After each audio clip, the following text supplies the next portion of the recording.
అండి welcome back to the channel. ఈరోజు నేను ఎగ్ మసాలా గ్రేవీ చేశానండి. ఇది రైస్లోకే కాదు చపాతీలో కూడా చాలా బాగుంటుంది. నిజం చెప్పాలంటే ఉట్టిగా కూడా ఈ కర్రీ తినేవచ్చు అనమాట, అంత బాగుంటుంది. దీనికోసం ఒక ప్యాన్ తీసుకోవాలండి. ప్యాన్లో ఆయిల్ వేసుకోవాలి.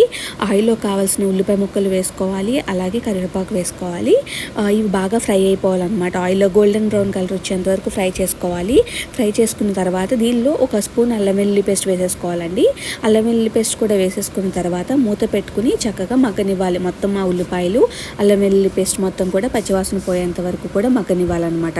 దీనిలో కావాలంటే పచ్చిమిర్చి యాడ్ చేసుకోవచ్చు. నేను మర్చిపోయిన వేయలేదు, మీకు కావాలనుకుంటే వేసుకోవచ్చు. ఇలా ఉల్లిపాయలన్నీ మగ్గబోయిన తర్వాత టమాటోస్ కూడా చిన్న చిన్న ముక్కలుగా కట్ చేసుకుని వేయాలండి.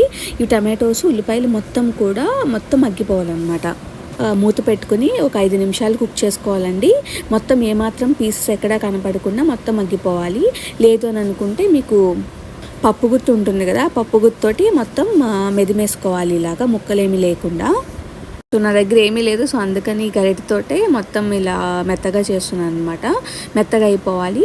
సో నేను కొద్దిగా వాటర్ పోసానండి. వాటర్ పోస్తే కొంచెం మెత్తగా అవుతుంది కదా అని చెప్పి సో వాటర్ పోసి ఈ ఉల్లిపాయలు టమాటో ముక్కలు అన్నీ కూడా మెత్తగా అయిపోయేంత వరకు కూడా కుక్ చేసుకోవాలి. చూసారు కదా, ఇది మొత్తం కుక్ అయిపోయిన తర్వాత మనం దీనిలో కారం, ఉప్పు, ధనియా పౌడర్, జీలకర్ర పౌడర్, పసుపు, గరం మసాలా ఇవన్నీ వేసుకుని కలుపుకొని మూత పెట్టుకోవాలి. అలాగే పెప్పర్ పౌడర్ కూడా కొంచెం యాడ్ చేయాలండి. సో ఇవన్నీ కలుపుకొని మూత పెట్టి ఒక 5 నిమిషాలు కుక్ చేయాలి. నేనైతే ఇవి బాగా కుక్ అయిపోయిన తర్వాత కొంచెం వాటర్ కూడా పోసాను అనమాట. వాటర్ పోస్తే ఇంకా బాగా మెత్తగా అయిపోతుంది. సో వాటర్ కూడా పోసి మూత పెట్టి ఒక 5 నిమిషాలు చక్కగా కుక్ చేసుకోవాలి. మొత్తం అంతా ఉల్లిపాయలు టమాటోలు అంతా కలిసిపోయేంత వరకు కూడా కుక్ చేసుకోవాలి.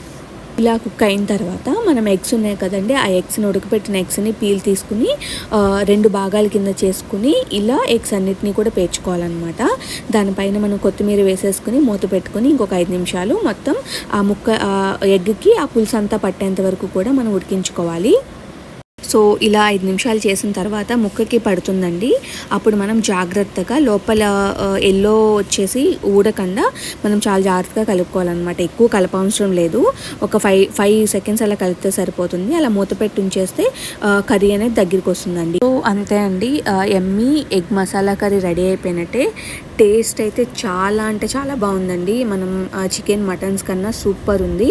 చెప్పాను కదా, ఇది రైస్లోనే కాదండి చపాతీస్ అండ్ పూరీస్లో కూడా చాలా అంటే చాలా ఎమ్మీగా ఉంటుంది.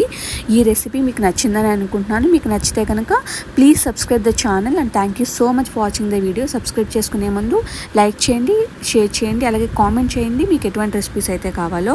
ఇంకా ఇటువంటి మంచి రెసిపీస్ కోసం ప్లీజ్ నా ఛానల్ని సబ్స్క్రైబ్ చేసుకోండి.